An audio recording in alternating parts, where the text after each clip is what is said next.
Hello everyone, and welcome back to the 3T Path channel. Welcome back to the Bhakti Club. And this is our Uddhava-gita course that's going on. This is our 5th class of the Uddhava-gita course, where we're going to study the entire Uddhava-gita from beginning to end with translation and commentaries by followers of His Divine Grace A.C. Bhaktivedanta Swami Prabhupada.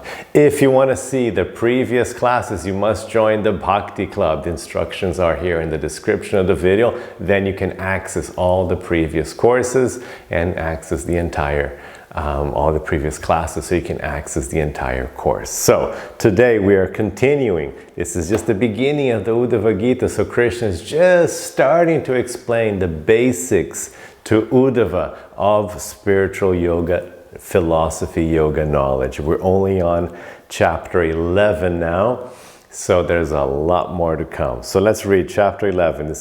We're in the 11th canto, 7th chapter, verse 11, and Krishna says, "One who has transcended material good and evil automatically acts in accordance with Dharma and avoids forbidden activities.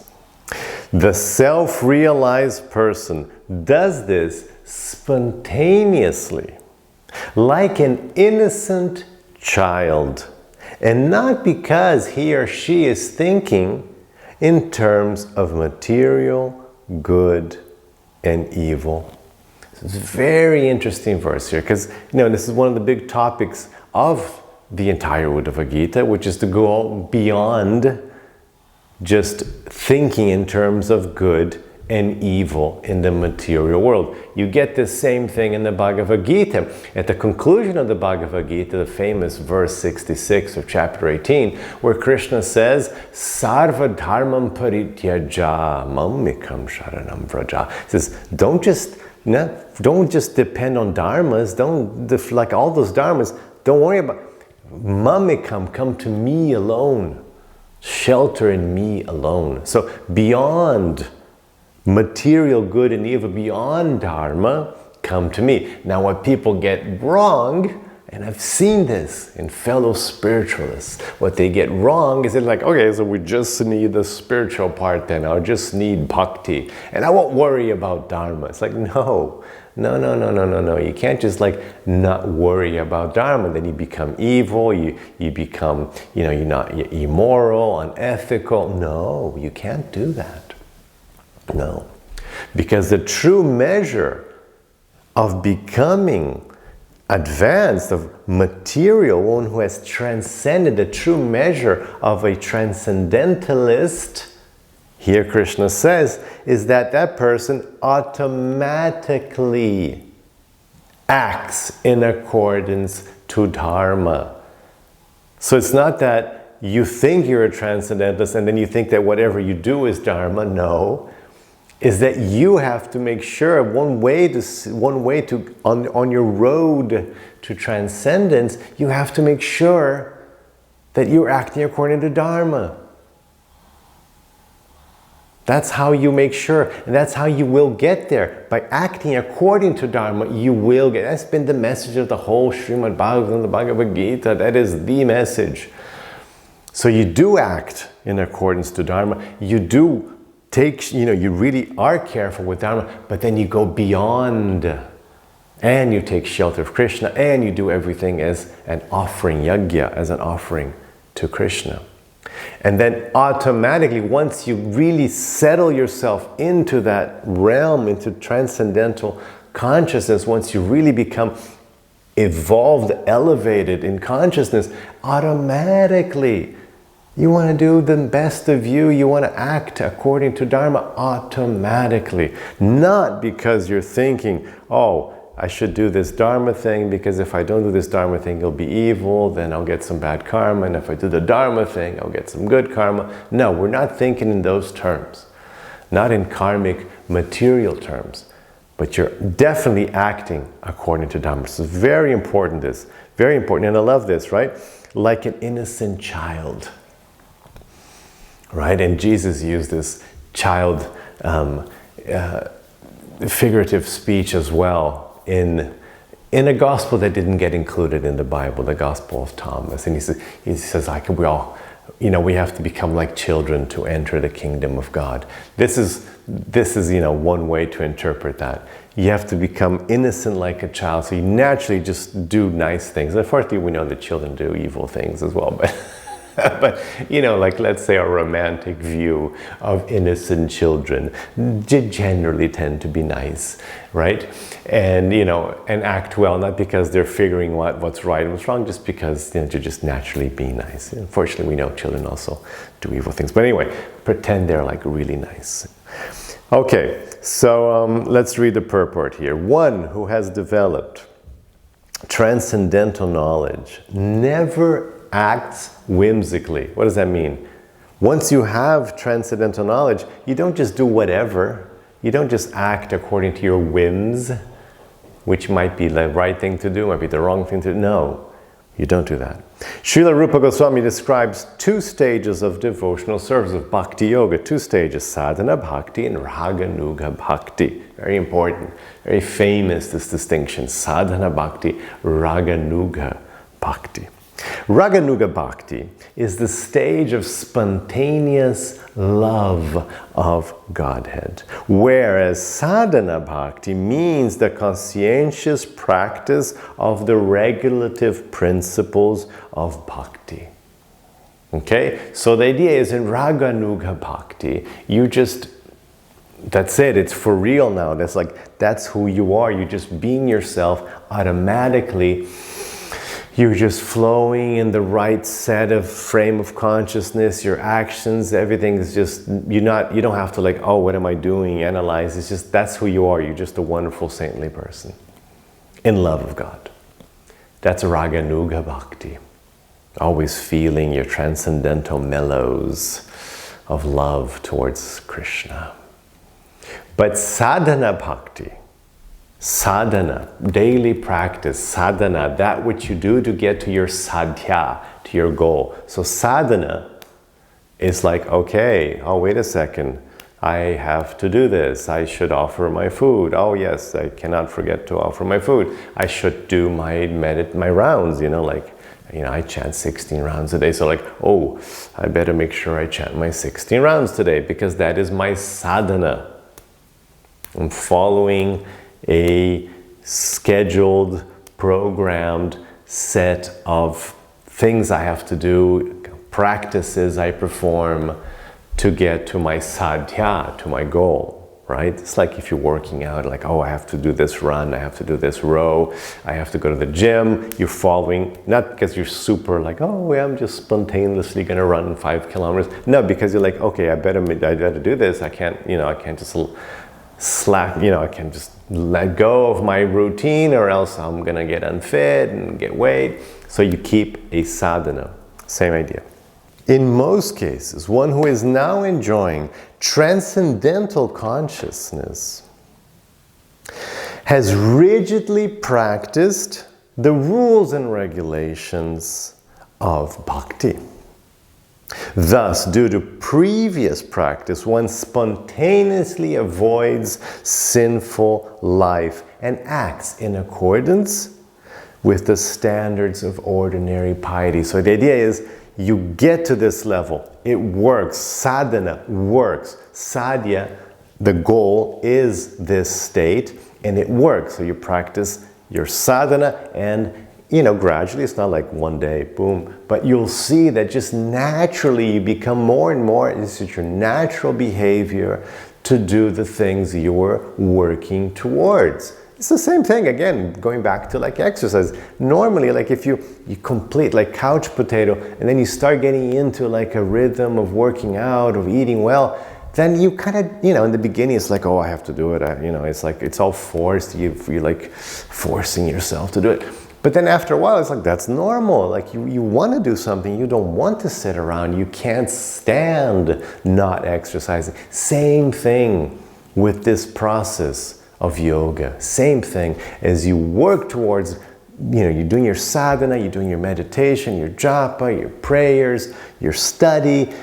And then after a while, you're that's what you want to do. You actually give me any choice, and this is what I want to do. It comes naturally. You want to be, piety comes naturally to you. Meditation, you want to sit down and meditate. You want to hear Krishna, hear, like a Srimad Bhagavatam like we're doing now.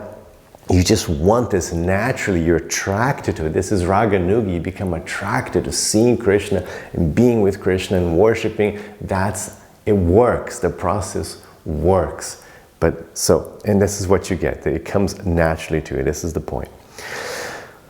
This does not mean that a self-realized soul is consciously avoiding sin and pursuing piety. Rather, due to his or her self-realized nature, he or she spontaneously engages in the most exalted spiritual activities, just as an innocent child may spontaneously exhibit good qualities such as kindness, tolerance, and so on. The spiritual platform is called Shuddha Sattva. Remember Sattva, goodness, the mode of goodness, but spiritual platform is Shuddha, pure Sattva, or purified goodness, to distinguish it from the material mode of goodness. So in Sattva, in just the normal, mundane, flavored Sattva, which is wonderful, one is completely dharmic, very pious, may not have any spiritual knowledge, no contact. You can be a total atheist, but in Sattva, very well behaved, moral, ethically situated, everything, perfect behavior, very pious in Sattva. But Shuddha Sattva is different from Sattva, because in Shuddha Sattva, in pure Sattva, you have the transcendental consciousness activated. You've started your spirituality as well. You're in contact with God. So it's called Shuddha Sattva, pure goodness. It's different from just a regular mundane Sattva,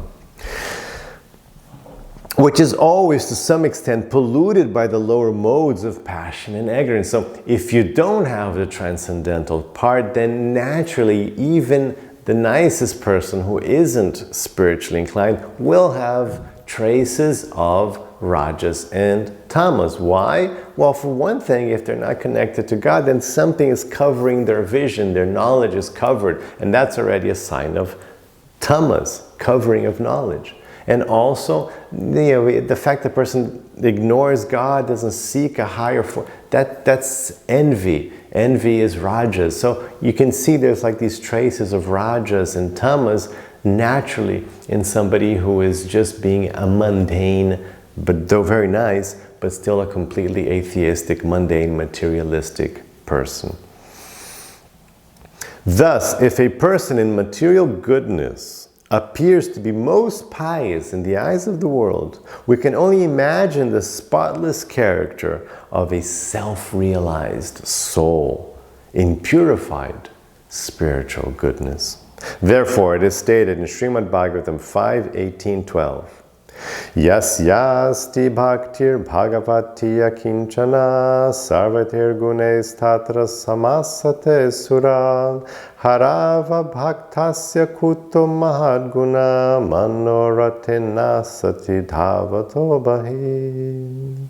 If one is a pure devotee of Lord Krishna, he or she will automatically exhibit all the exalted qualities of the demigods. Such manifestation of purity is spontaneous, as explained in this verse. Very good. Verse 12. One who is the kind well-wisher of all living entities, who is peaceful and firmly fixed in knowledge and realization, sees me, Krishna is saying, sees me within all things. Such a person never again falls down into the cycle of birth and death. Very important verse. So, first thing, a couple qualifications. What does this transcendentalist, how does his mind or her mind work? what are the basic qualities of this type of consciousness. First thing, a kind well-wisher of all living beings. So this is one of the wonderful things of yoga, of this whole tradition of the yoga path, is that it is not human-centered. It's not just about ethics and moralities in relation to humans. No. Here Krishna is saying, in the Bhagavad-gita, he says the same thing to Arjuna. All living, be a friend to all living entities. So this emphasis on taking care of nature, of animals, of all, the whole ecosystem, everything that's alive. So this kindness that goes beyond just the human race is very important. It's just, can you imagine if the religions that dominated the world, Christianity and Islam and Judaism, can you imagine if they had this concept, we want to destroy the planet, taking us to the brink of destruction as we are now. So all living entities, this kindness, well-wisher, friend to all living entities. So that's the first thing, a very kind person. What does that mean?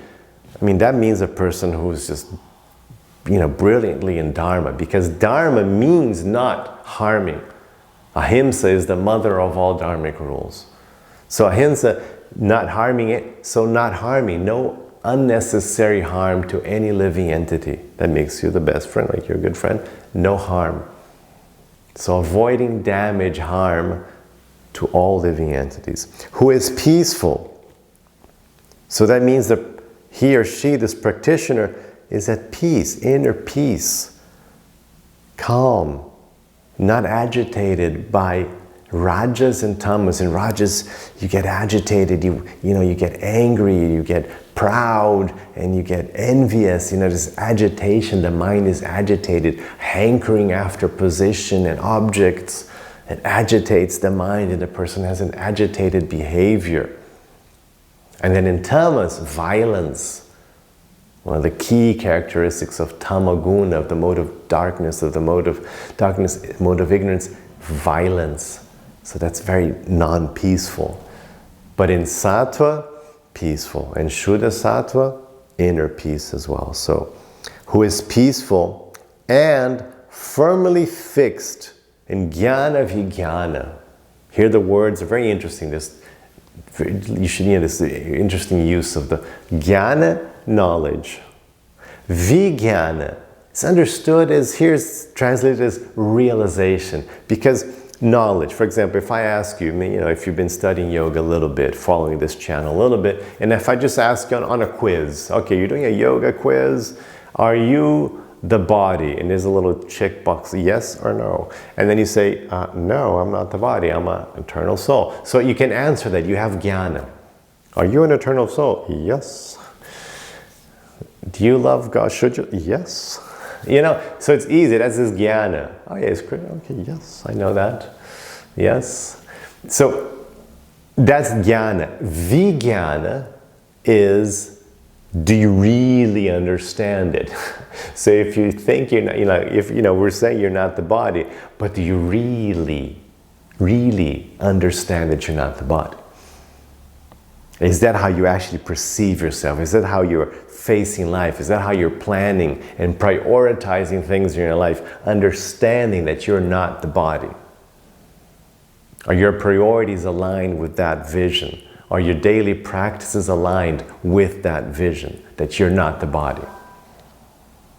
You see, it's different from just jnana. This is vijnana. Now I really get it.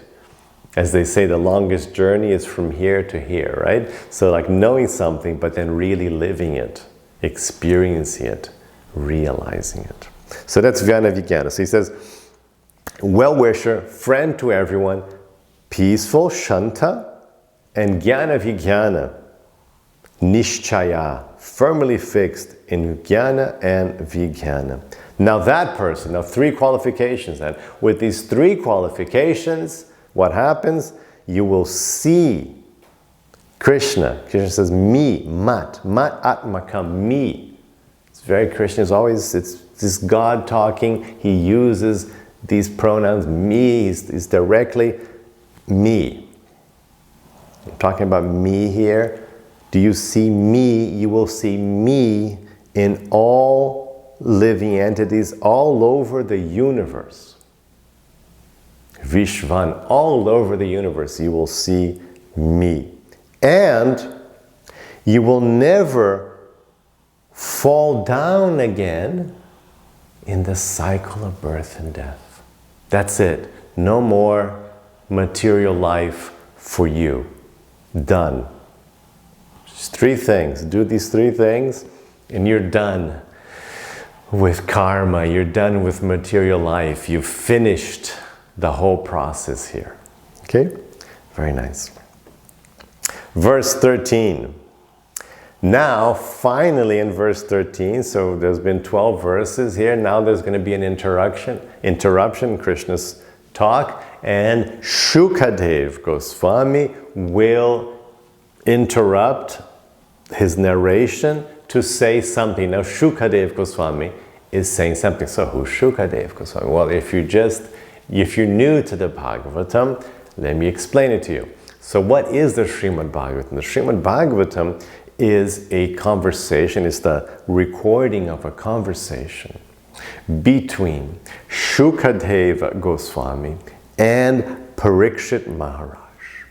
So what happened is Parikshit Maharaj, he was about to die. He had 7 days left. He discovers he's got 7 days left to live. But he was a great advanced devotee, very pure, advanced, great soul. He's just an avatar. He'd come, he's a special soul. So he was already born, like he saw Krishna in the womb. He's already like a blessed, pure soul. He's a grandchild of Arjuna. So he's this pure soul avatar. But anyway, he's got 7 days left to live. So to give the example, his whole life is an example. It's what avatars do. Their lives are like examples of what we should do. So what does he do? He says, okay, I've got 7 days left, so let me ask the greatest sages what I should do with these 7 days. So he was the ruler of planet Earth back then, 5,000 years ago. So he's a big deal. Right? So then all these sages come, even like cosmic sages from other parts of the universe come.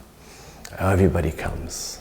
All these sages, they're all gathering. This is this is the emperor of planet Earth, a great soul who has been directly with God. God has personally come in his presence to save him in the womb. So he's, before he was even born, he was face to face with God. So this is a very special soul, Parikshit Maharaj, very special. So all these sages come. But then Shukadev Goswami is this very special avatar as well.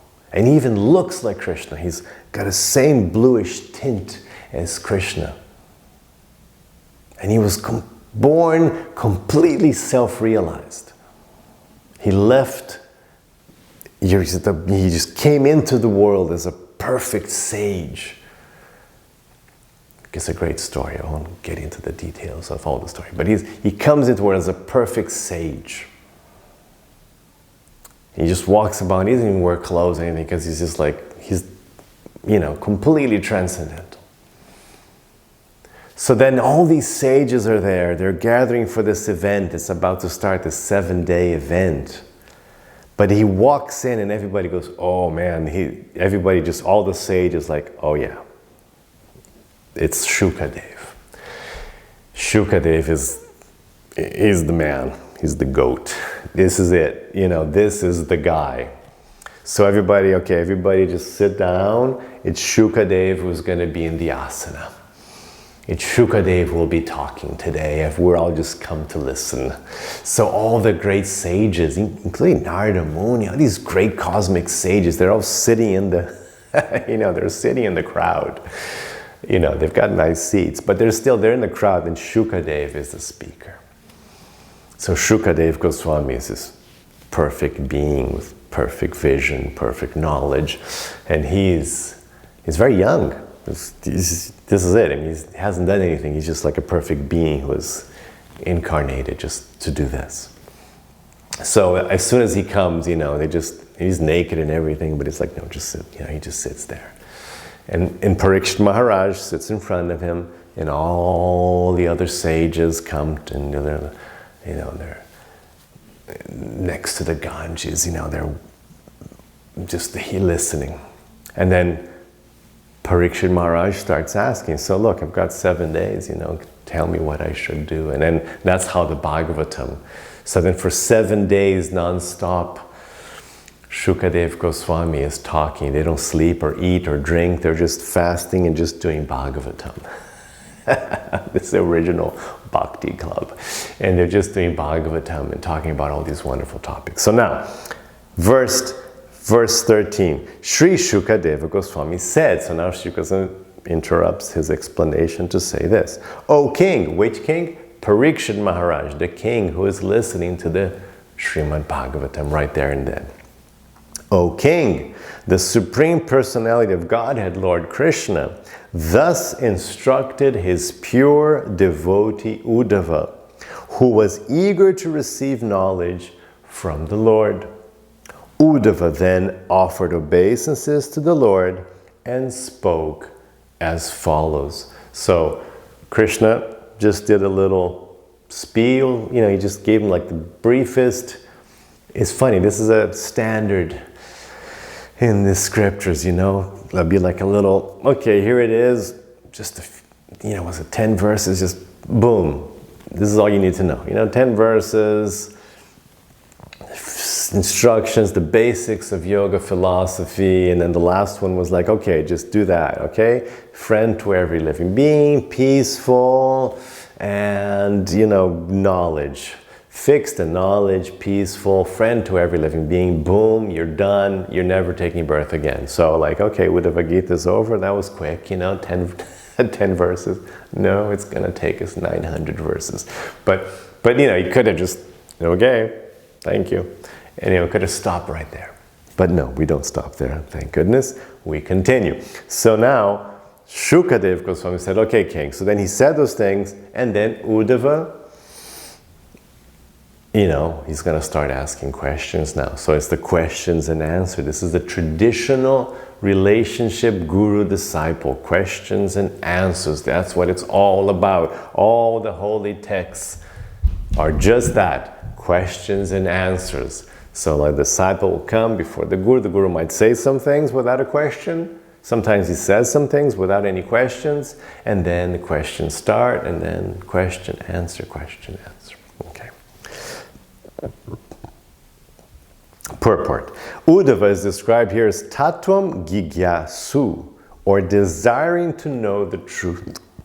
It is clear from previous verses that Sri Uddhava is a pure devotee of Lord Krishna. As I told you, Uddhava is a perfect, also an avatar. When Krishna came, all these avatars came. When God comes down, when there's a God avatar, lots of avatars come, other God avatars, soul avatars, a whole bunch, they all come down. It's a whole setup. It's like, when the President of the United States travels, he doesn't just get a backpack and hop on a plane. A whole bunch of things happen. Like everybody has to come together. All these different people come. Huge, huge following. Same thing. When God comes down, lots of things come down. So all these special souls before God comes down, and they stay after God leaves. So it's not just like together everybody comes down. It's the same thing with like a world leader. People come before, and some people stay afterwards, and people come together. So there's this whole thing. It's like Shukadev Goswami's great soul coming after Krishna. Shukadev Goswami didn't personally meet Krishna. He comes after Krishna, way after. Krishna's left the planet already. But he's heard these things. He knows all this knowledge. He's received it all. But he comes afterwards. And Vyasadeva comes before and stays during, and he's Shukadeva is Vyasadev's son.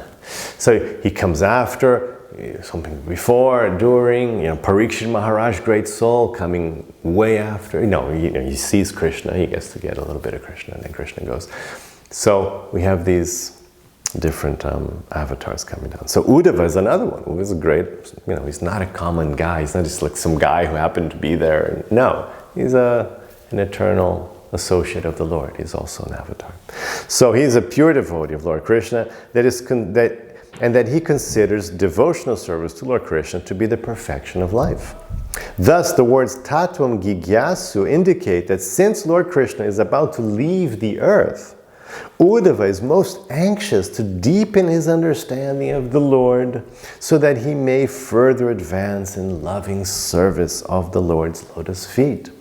Unlike an ordinary philosopher or scholar, a pure devotee is not eager to acquire knowledge for personal gratification. So Uddhava didn't just want knowledge just so he could have it. He wanted it because he desperately loves Krishna. He just wants to know how to love and serve Krishna more and more. He just thirsts for knowledge and anything to do with Krishna. And that's what the devotee is like. That's what I think maybe you're becoming like this. And if you keep on this path, that's what's going to happen to you. You just want more and more, and it's never tiresome.